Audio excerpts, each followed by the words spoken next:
বন্ধুরা, এটা হচ্ছে নর্থ বেঙ্গলের সব থেকে পুরনো হোমস্টে। কত বয়স ভাবতে ওফ, পারছো? অসাধারণ সুন্দর। হ্যাঁ, এটা কিন্তু এদেরকে গিফট করে গেছে। আচ্ছা, তো লেবু দেখুন এখানে, ওরে বাপরে। यहाँ पे ऑर्गेनिक फार्मिंग है। अच्छा। वो घूम सकते हैं आप लोग। और अच्छा। संतरा बागान है, ऑरेंज गार्डन, अच्छा, वो भी अच्छा। घूम सकते हैं।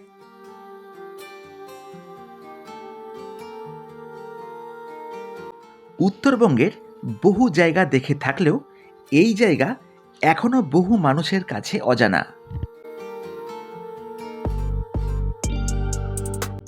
এইবার আমি পৌঁছলাম এমন এক জায়গাতে যেখানে আপনাকে স্বাগত জানাবে নৈসর্গিক প্রকৃতি। শিটংয়ের মতন এখানেও পাবেন কমলা লেবুর বাগানের সমারোহ। থাকার মতন এখানে পাবেন সবচেয়ে পুরনো এবং ঐতিহাসিক ইংরেজ শৈলীর হোমস্টে, যার ভেতরের পরিবেশ আপনাকে বারবার মুগ্ধ করবে। কেমনভাবে আসবেন, কি দেখবেন, কতই বা খরচা, একটা নতুন রকমের ভ্রমণ গাইড পেতে দেখুন আজকের এই ভিডিও। তবে তার আগে আমার চ্যানেল যারা এখনও সাবস্ক্রাইব করেননি, প্লিজ সাবস্ক্রাইব করুন, কারণ আপনাদের এই সাপোর্টটাই আমায় আরও ভালো কাজ করতে মোটিভেট করবে।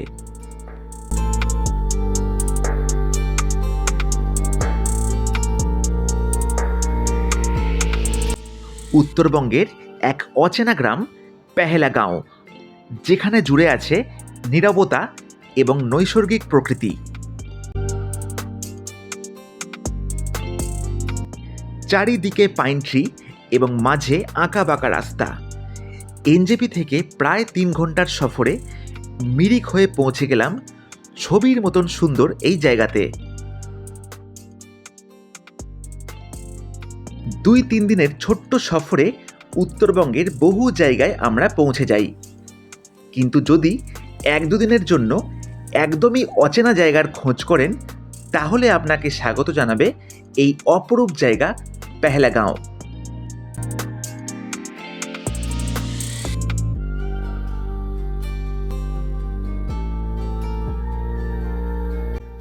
চারিদিকে কমলালেবুর বাগানে ঘেরা এই সুন্দর পরিবেশ আপনার মন ভালো করবেই, আর সপ্তাহান্তের চাপ থেকেও নিষ্কৃতি দেবে আপনাকে। বন্ধুরা, পেহেলাগাঁওতে এসে কি সৌভাগ্য হয়েছে খালি দেখুন। এখান থেকে লেবু গাছে লেবু ছিঁড়ে খাচ্ছি, দেখা যাক কেমন খেতে। এই দেখুন, এই হচ্ছে লেবু, ঠিক আছে, একদম গাছ থেকে পাড়া। দেখুন ছাড়িয়েছি, কেমন টেস্ট এই লেবুর দেখা যাক।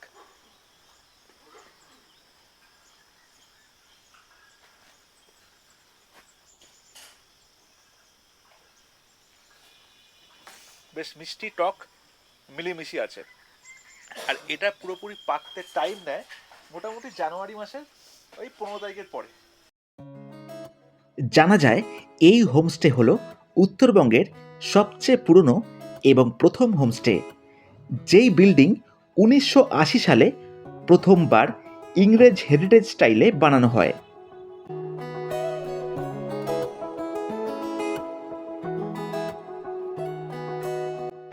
বাইরের গঠন বলতেই শুধু কাঠ এবং পাথর, যার ভেতরে প্রবেশ করলেই দেখবেন এক ভিন্ন চিত্র।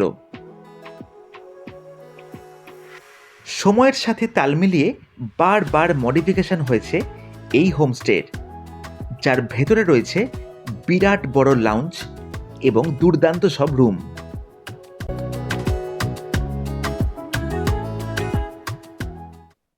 তো বন্ধুরা দেখুন, এই ভেতরে এখন প্রবেশ করেছি, আর এখানটা হচ্ছে ওয়েট করার রুম। আপনারা চাইলে এখানে ওয়েটও করতে পারেন, বসতেও পারেন। এখন অনেক স্পেস কিন্তু এখানে আছে, ইজিলি আপনারা কিন্তু এখানে ওয়েট করতে পারেন। আর এই অ্যাম্বিয়েন্সটা অপূর্ব সুন্দর। দেখুন এই দেওয়ালের দেখুন কারুকাজ, ইট পাথর, দারুণ।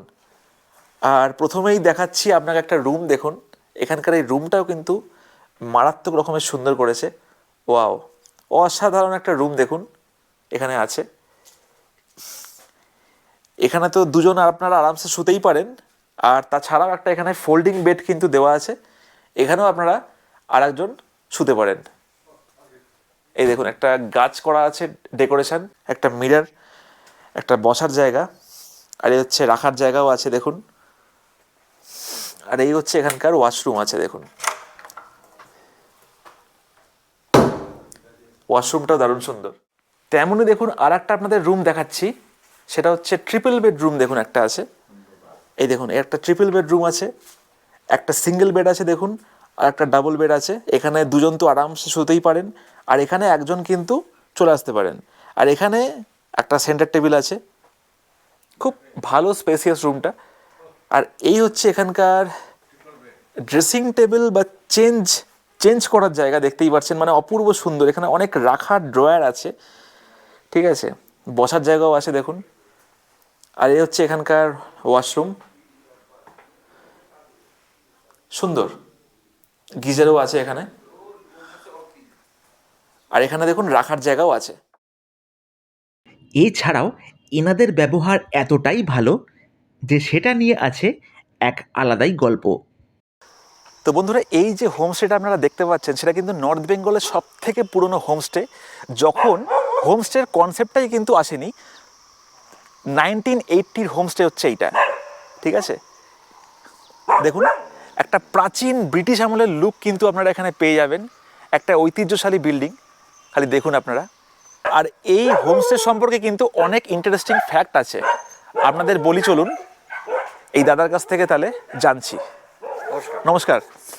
হ্যাঁ, কেমন কি ইন্টারেস্টিং ফ্যাক্টটা যদি একটু মানে বলে আমি দাও। এখানে এই হোমস্টেতে বহুবার এসেছি, কারণ আমার আচ্ছা। গেস্ট এখানে আসে, সেই কারণে সেই সূত্রে আমাকে আসতে হয়। তো এই হোমস্টে সব থেকে মজার হচ্ছে নর্থ বেঙ্গলের সব থেকে পুরনো হোমস্টে এটা। 1980 সালে এটা হোমস্টে চালু হয়, যখন আমাদের বেঙ্গলে হোমস্টের কনসেপ্টটা এত ক্লিয়ার ছিল না। হ্যাঁ, মানুষ তখন হোটেলই ছিল। তো সেই সময় ধরে মানে সব থেকে বেশি গেস্ট আসতো তারা হচ্ছে ফরেনার্স। তো বহু ফরেনার্সরা এখানে এসছে এবং থেকে গেছে। এবং একটা মজার ঘটনা, এক ফরেনার ইন্ডিয়া ট্যুরে বেরিয়েছিল, তো সারা ইন্ডিয়া ট্যুর করে এসে আমাদের দার্জিলিং বা এসব জায়গায় ঘোরার পর এখানে এসে কয়েকদিন থাকে। তা এদের আতিথেয়তায় মুগ্ধ হয়ে লাস্টে একটা তার যে এনফিল্ডটা নিয়ে সে ঘুরতে বেরিয়েছিল সেটা তাদের গিফট করে যায়, সেটা দেখাচ্ছি, এসো। এই সেই এনফিল্ড, কত বয়স ভাবতে ওফ, পারছো? অসাধারণ সুন্দর। হ্যাঁ, এটা কিন্তু এদেরকে গিফট করে গেছে। আচ্ছা, এবং আচ্ছা। এরা এটাকে ব্যবহার করেনি, তার মানে তাদের সম্মানার্থে এটাকে এখানেই রেখে দিয়েছে। আচ্ছা আচ্ছা, অসম্ভব সুন্দর, একদম হেরিটেজ বাইক। দেখতেই পাচ্ছেন কত পুরনো বাইক দেখুন, হ্যাঁ, অপূর্ব সুন্দর। এটা তারা নিয়েছিল দিল্লি থেকে, পরে এখানে এসে তাদের এখন কি মানে চলে এটা, মানে চালু অবস্থায় আছে? এটাকে চালানো হয় না। আচ্ছা। একটা জাস্ট একটা তারা রেখে দিয়েছে। আচ্ছা আচ্ছা। আর যারা তাগদা তিনচুলেতে যাও, মানে বিশেষ করে তাগদার যে সমস্ত হেরিটেজ বিল্ডিং গুলো আছে, সেগুলো হয়তো হেরিটেজ, এটা হেরিটেজ নয়, হ্যাঁ। কিন্তু এইটা এখানে থাকলে কিন্তু পুরো হেরিটেজের মজাটা পাবে। বা এসব ভিতরটা দেখে নাও, অপূর্ব সুন্দর ভেতরটা আছে। বসার জায়গা, পুরো বিল্ডিংটা কিন্তু পাথর দিয়ে তৈরি, পাথর আর বাইরে কিছু কাঠের কাজ, যেরকম টাইপের হেরিটেজ বিল্ডিং হয়। একদম একদম। আর এছাড়া রয়েছে ধরো এতগুলো রুম রয়েছে এখানে। হ্যাঁ, রুমগুলো কোয়ালিটি অসাধারণ সুন্দর, অপূর্ব সুন্দর। দেখতেই পাচ্ছেন অপূর্ব সুন্দর একটা স্পেসিয়াস রুম। বাড়ির বৃষ্টি বিড়ালটা দেখো না, বিস্তার একদম বসে আছে। পুরিশ সাবাস, দেখুন বেড়াল বসে আছে বেডের উপরে, হ্যাঁ, অপূর্ব। এসো। এখন যিনি এই হোমস্টের মালিক আর কি, ওনার বাবা অ্যাকচুয়ালি উনি আর্মিতে ছিলেন, সেই আচ্ছা। সময় ওনাদের ফটোও রয়েছে, কার্নাল ছিলেন। বাপরে, ঐতিহ্যশালী জায়গা একদম। একদম দারুণ, মানে খুব এখানে থাকলে আর অনায়াসে দুদিন থাকা যায়। হ্যাঁ, সন্ধ্যাবেলা রিল্যাক্সের তুমি টিভিও পাচ্ছ, বসে টিভিও দেখতে পাচ্ছ।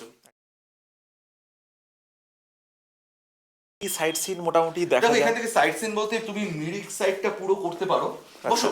হ্যাঁ, মিরিকের সাইট সিনটা করতে পারো, তারপর ধরো পশুপতি এগুলো যেতে পারো। ও আরও একটা মজার ব্যাপার, তুমি এখান থেকে কিন্তু নেপালও যেতে পারো। হ্যাঁ, নেপালের শ্রীজন্তু বলে একটা জায়গা আছে, অসাধারণ সুন্দর, কান্নাম ভ্যালি, এগুলোতে তোমরা ঘুরতে পারো। আর শ্রীজন্তুতে নাইট স্টে করার জন্যও খুব ভালো, সেখানে চাইলেও নাইট স্টে করতে পারো, একটা অন্যরকম ভাইবস আছে। ওখানে একটা লেক আছে, লেকের পাশে অনেক হোমস্টে আছে। তো আর যদি থাকতে না চাও তাহলে এখান থেকে অনায়াসে সকালবেলা ধরো একটু আর্লি ব্রেকফাস্ট করে বেরিয়ে গেলে, বেরিয়ে আবার সন্ধ্যার মধ্যে পুরো সাইট সিন সব কমপ্লিট করে ফিরে আসতে পারো। দারুণ হবে, মানে একটা ছোট্টখাটো ইন্টারন্যাশনাল ট্যুরও হয়ে যাবে এখানে থেকে। গাড়ির কিছু পারমিট লাগে, কোনো অসুবিধা নেই। সেই গাড়ি, এখানকার গাড়ি নিয়ে, মানে যেই গাড়ি নিয়ে তুমি ধরো পুরো নর্থ বেঙ্গল ঘুরছো, সেই গাড়ি নিয়েই কিন্তু তুমি নেপালে ঢুকে যেতে পারো। সে পারমিটের ব্যবস্থা হয়ে যাবে, সেটা কোনো ব্যাপার না। হ্যাঁ, তো খুবই সুন্দর। একবার আমার রিকোয়েস্ট, এখানে একবার এসো, আর বিশেষ করে কমলা লেবু সিজনে তো বটেই, ওটা উপরে পাও না, সারা গাছে কমলা লেবু ভর্তি। আর এনাদের নিজেদেরই কমলা লেবুর বাগান আছে, একটা না 2-3টে বাগান দেখলাম। আমি দুটো ইনফরমেশন দিই। যারা ওই কমলালেবু বাগান দেখার জন্য শিটংয়ে যান যারা, তারা এখানে আসতে পারেন, কারণ কি এখানে প্রচুর কমলালেবু বাগান আছে। তো এইটা সিজনটা শুরু হয় অক্টোবর থেকে। October, November, December, January, February, middle of March আপনারা পাবেন এটা। আরেকটা জিনিস হচ্ছে, এখান থেকে যে আপনারা হেরিটেজ বিল্ডিং খোঁজেন, যেটা আমরা যাই তাকদায়, তার একদম টোটাল ফিলিংসটা এখানে পাবেন। ওখানে আবার কমলা লেবু কিছু বাগানে ঢুকতে গেলে আবার নাকি ইয়ে দিতে হয়, কিছু চার্জেস লাগে, কিন্তু এখানে এসব কিচ্ছু লাগে না। হ্যাঁ, এদেরই কমলা লেবুর বাগান, ঘুরে দেখতে পারো, খুব ভালো লাগবে। Thank you so much. তোমাকেও থ্যাংক ইউ।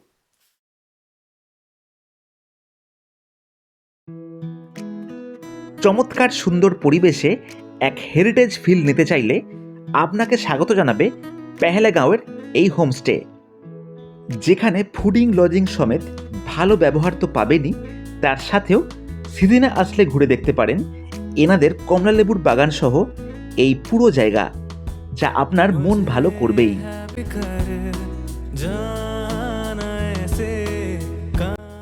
তেমনি বেশ কিছুটা ঘোরাঘুরির পর খিদে পেয়ে গেছিল, তাই ঠিক সময় মতন পেয়ে গেলাম এখানকার এক জম্পেশ লাঞ্চ। লাঞ্চ কিন্তু স্টার্ট হয়ে গেছে, আর খাবারও কিন্তু চলে এসেছে, দেখতেই পাচ্ছেন প্রচুর আইটেম এখানে দেওয়া হয়ে গেছে। এত কম সময় এত আইটেম, বাপরে বাপ। দেখো কি আছে এখানে, ভাত আছে দেখুন, ভাত, পাঁপড়, আলু ভাজা, আর এটা কি আছে?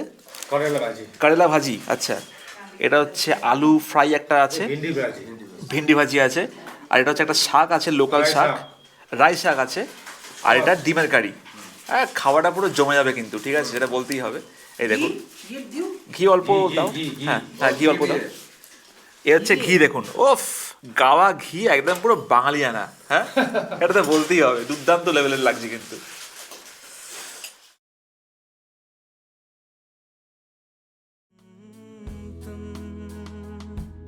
দার্জিলিং জেলায় অবস্থান করে এই ছবির মতন সুন্দর গ্রাম পেহেলগাঁও, যেখানে আছে এই হেরিটেজ হোমস্টে।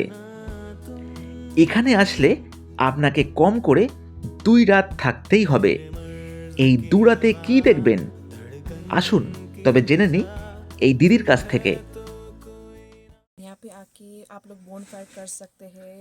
हमारा यहाँ पे ऑर्गेनिक फार्मिंग है, अच्छा। वो घूम सकते हैं आप लोग। और अच्छा। संतरा बागान है, ऑरेंज गार्डन, अच्छा, वो भी अच्छा। घूम सकते हैं, यही कर सकते हैं। और लोकल जो साइट सीन है तो क्या क्या है, मतलब? यहाँ पे पास में? अगर गेस्ट लोग आएगा तो 2 दिन के लिए ठीक रहेगा। एक दिन मिरिक साइट सीइंग, अच्छा। नेक्स्ट डे पशुपति जा सकते हैं, नेपाल घूमने के लिए कन्याम जा सकते हैं। 2 दिन ठीक रहेगा। अच्छा अच्छा, थैंक यू सो मच।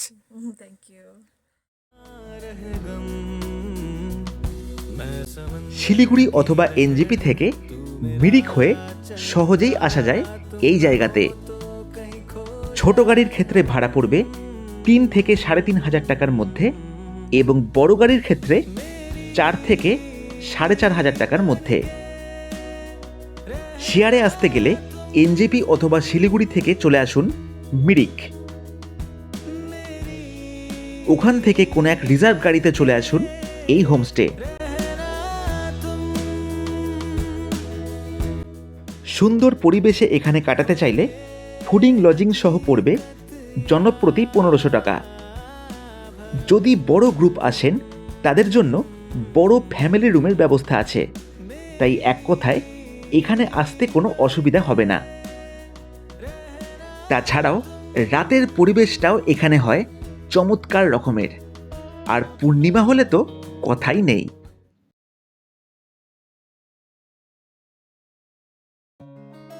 দার্জিলিংয়ের এই পেহেলগাঁও আপনি সারা বছরই আসতে পারেন, কিন্তু যদি স্পেশালি কমলালেবু দেখতে চান তাহলে আপনাকে আসতে হবে সেপ্টেম্বরের শেষ থেকে মার্চ মাসের মধ্যে।